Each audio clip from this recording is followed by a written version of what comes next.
Texas governor lifts the mask mandate. Thanks for joining us for OU Nightly. I'm Shannon Erhardht. And I'm Audrey Goodson. We begin this breaking news coming from the state of Texas. Abbott is also allowing businesses to open at 100% capacity and says he's optimistic about vaccines. The reasoning behind these actions is to help small business owners and unemployed Texans get back to work. Despite his motives, many major cities across the state are criticizing the governor's decision.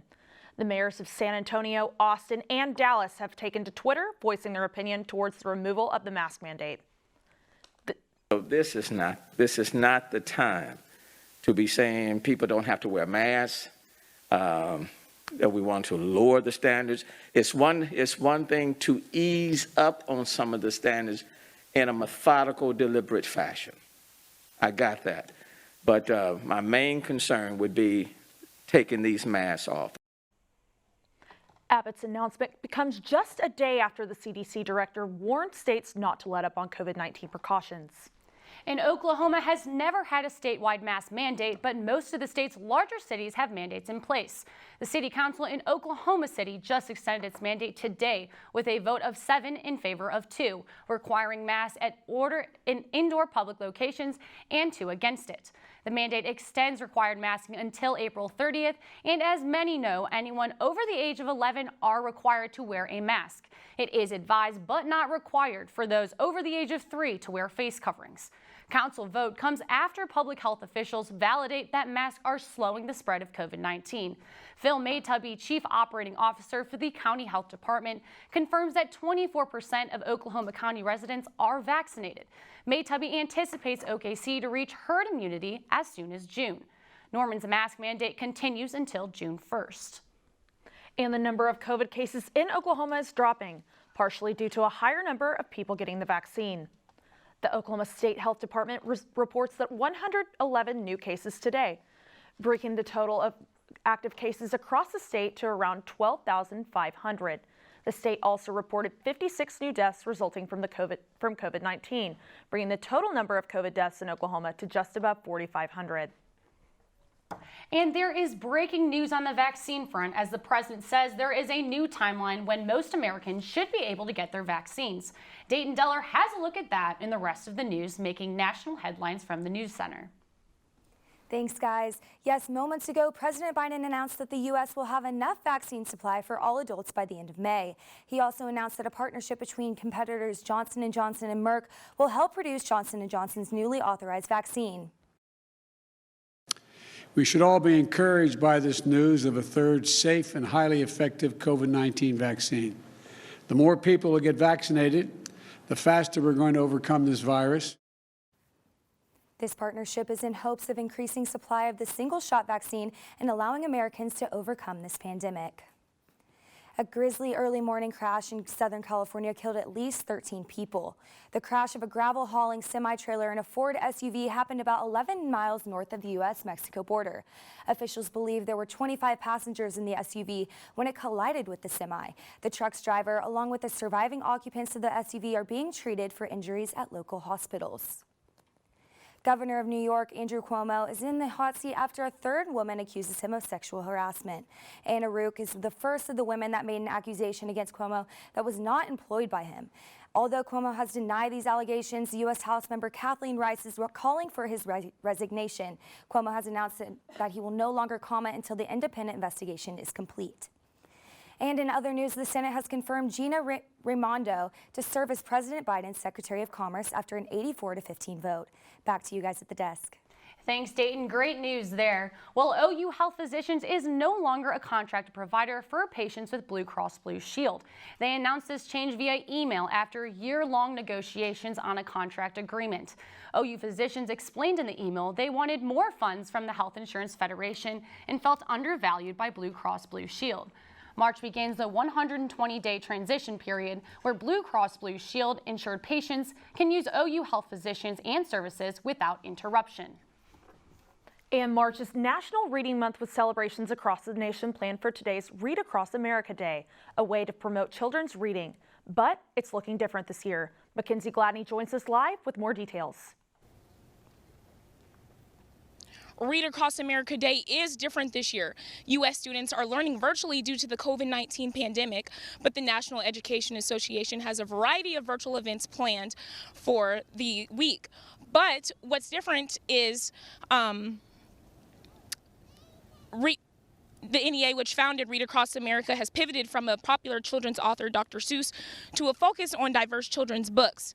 Today, Dr. Seuss Enterprises said it will stop printing 6 books because of racist and insensitive imagery, and that the books portray people in ways that are hurtful and wrong. President Biden also removed mentions of Dr. Seuss in his presidential proclamation, which differs from former Presidents Trump and Obama. The 6 affected books include And to Think That I Saw It on Mulberry Street, If I Ran the Zoo, McElligott's Pool, On Beyond Zebra, Scrambled Egg Super, and The Cat's Quizzer. The business said this decision came after working with a panel of experts, including educators, and reviewing its catalog of titles. The NEA has a list of recommended readings which cater to diverse groups. Reporting live, Mckenzie, Gladney, OU Nightly. Gosh, the weather sure has been stunning these last few days. Yeah, I'm not gonna lie, I love the spring weather and I'm looking forward to the rest. Colton, what can you tell us about this week?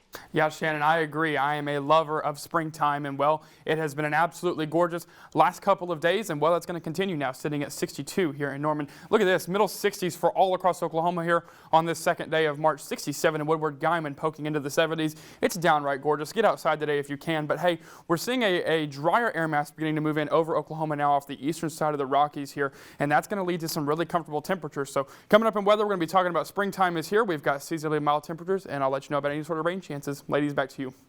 And a World War II bomb is detonated in England just after being left untouched for about 80 years. The explosive was found in a residential area, resulting in the evacuation of thousands of homes. With many schools practicing remote learning, the pandemic created a disconnect between students and teachers, but it's not stopping Oklahoma from announcing their Teacher of the Year.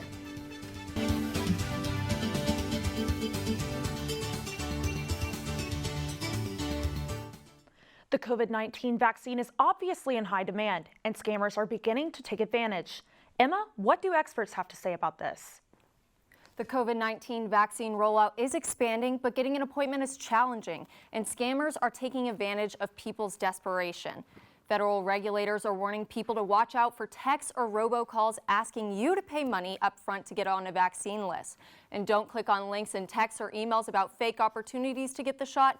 Experts want to remind people that your credit card information, bank account number, and social security number are not required in order to get a vaccine appointment.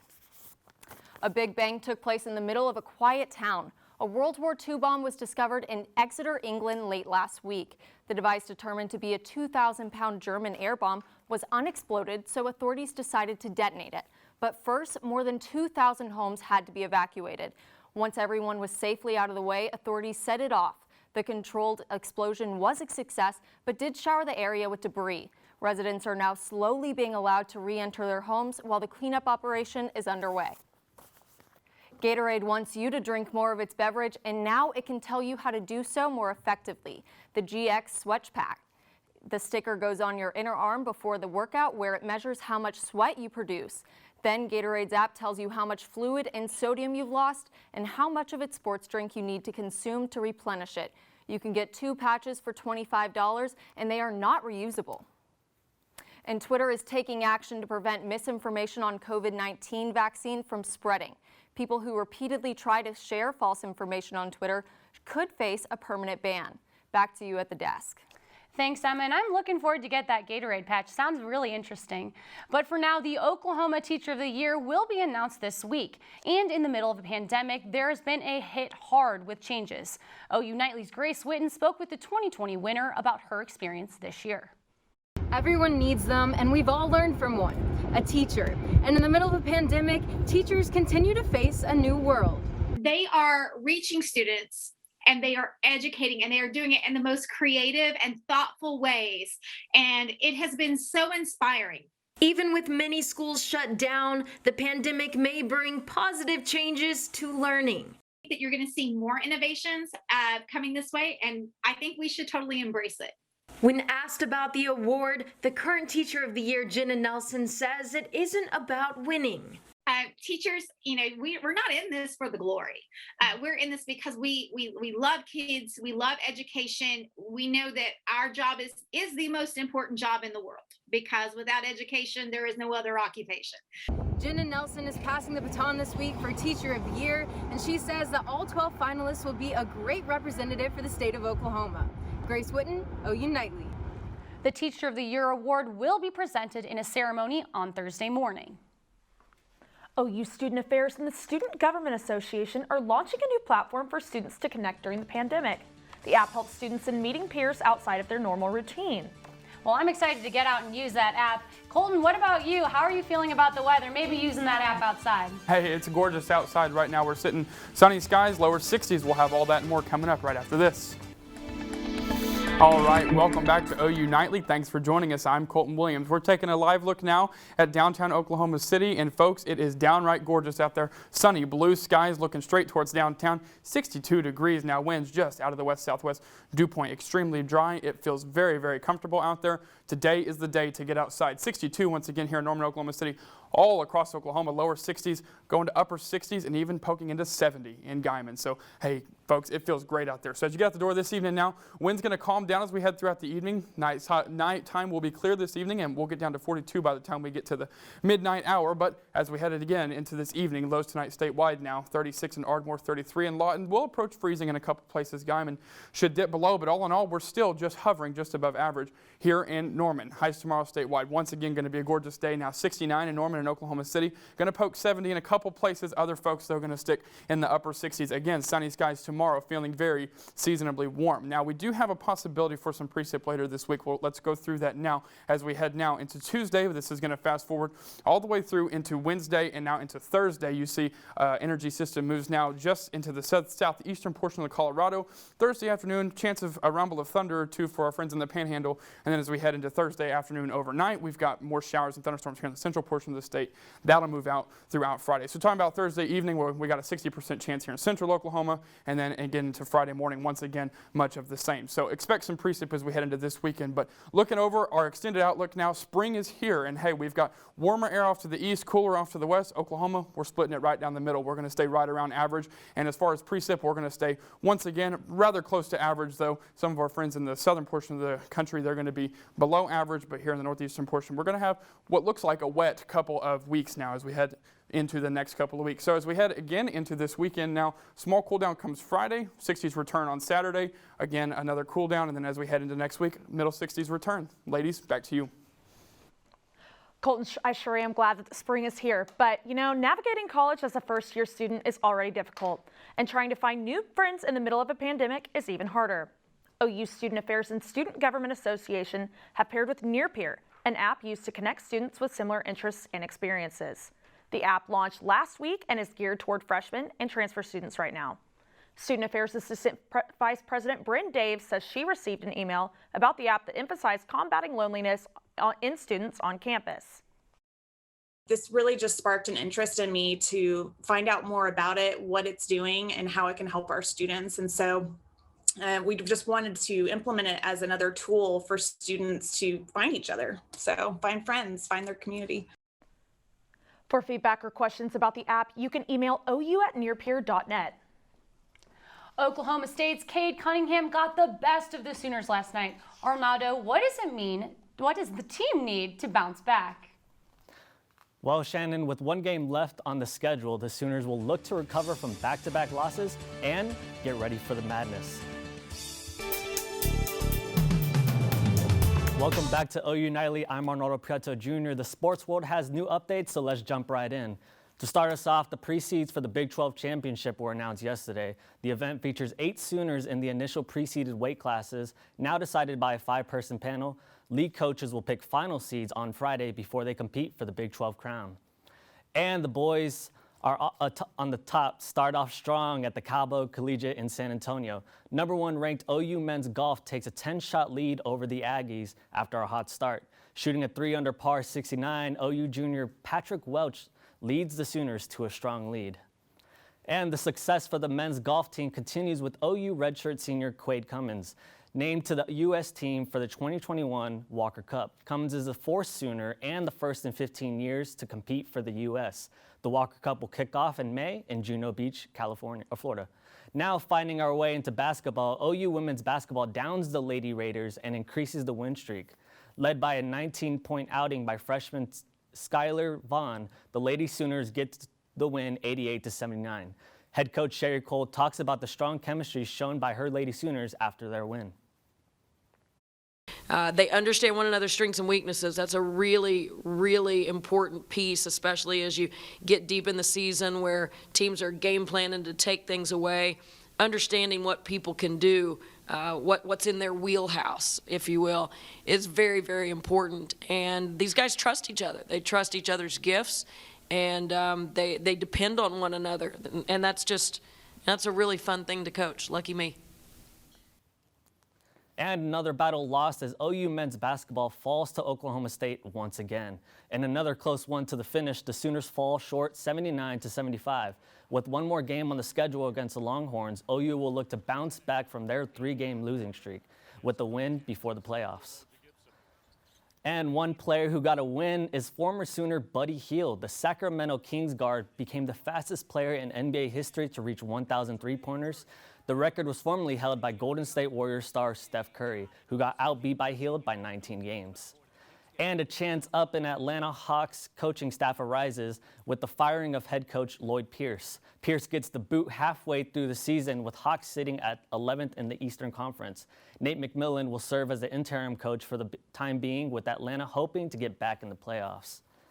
And Pac-12 football fans can rejoice with the announcement of the 2021 schedule earlier today. The schedule will have 10 games against ranked non-Pac-12 teams, 9 games against non-Pac-12 Power 5 opponents, and 4 games against the top 5 finishers in the 2020 CFB rankings.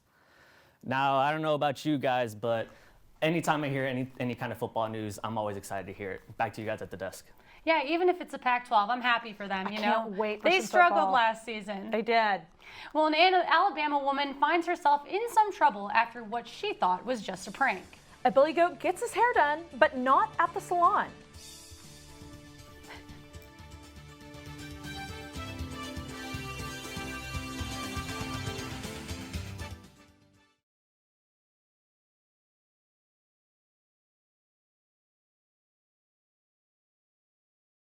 Faculty and staff who can receive vaccines. Erhardht says the university. Yes. You can take your Hello, I'm Purpura with breaking news from the OU Nightly Update Desk.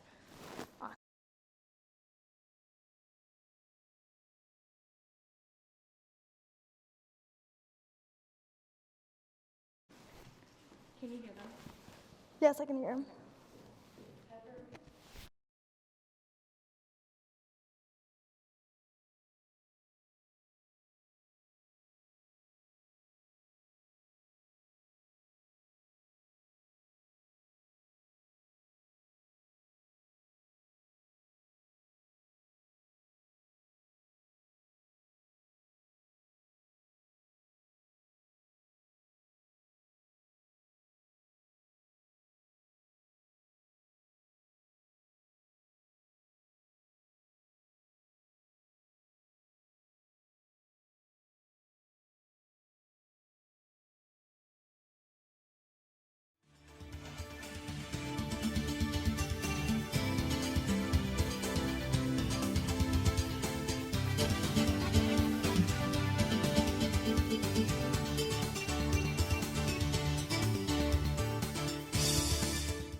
Hello, I'm Purpura with breaking news from the OU Nightly Update Desk. OU President Erhardht has announced by email that OU will return to full in-person classes in the fall of 2021. He made the statement in light of lowering COVID cases and a rise in the number of students, faculty, and staff who can receive vaccines. Erhardht says the university will continue to monitor the situation and make changes if necessary. Back to you at the desk. Thanks, Pepper. What was supposed to be a joke didn't turn out to be so funny. An Alabama woman faces charges of felony after stealing her neighbor's goat and dyeing its hair blue and green. Erica Farmer was charged with felony and theft with animal cruelty, despite her joking intentions. She claims she didn't know who the goat belonged to since it repeatedly showed up in her cousin's yard. Though it might have been good fun, any theft in the state of Alabama is charged as a felony. Farmer is now home today after bonding out of the Baldwin County Jail. Well, thanks so much for watching OU Nightly, brought to you by the Gaylord College of Journalism and Mass Communication on the campus at the University of Oklahoma. We'll see you right back here at 4:30 tomorrow. Good night.